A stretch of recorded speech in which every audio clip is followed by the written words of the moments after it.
BJP और CPIM छोड़ तृणमूल में शामिल हुए लगभग 100 परिवार। बृहस्पतिवार दोपहर फालाकाटा प्रखंड के जटेश्वर चौपदी क्षेत्र में आयोजित एक सभा के दौरान जटेश्वर 1 नंबर ग्राम पंचायत क्षेत्र के लगभग 100 परिवार बीजेपी और सीपीआईएम छोड़कर तृणमूल में शामिल हुए। उन्होंने कहा कि यह भागीदारी मुख्य रूप से विकास के हित में है। वहीं तृणमूल फालाकाटा प्रखंड सभापति सुभाष रॉय व अलीपुरद्वार जिला युवा तृणमूल कांग्रेस महासचिव देवजीत पाल ने नवागतों को पार्टी का झंडा सौंपा और स्वागत किया। इस दिन जटेश्वर 1 नंबर ग्राम पंचायत युवा तृणमूल अध्यक्ष दिलीप रॉय के साथ तृणमूल नेता पंकज रॉय आदि मौजूद थे।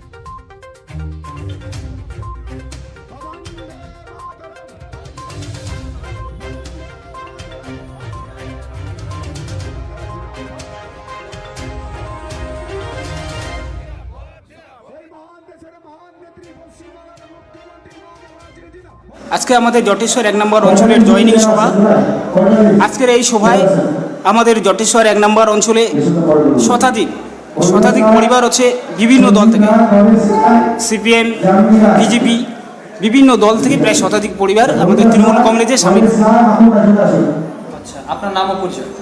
দিলীপ রায়, জটেশ্বর 1 নম্বর অঞ্চলের তৃণমূল যুব কংগ্রেসের সভাপতি এবং মাদার তৃণমূল কংগ্রেসের কোঅর্ডিনেটর।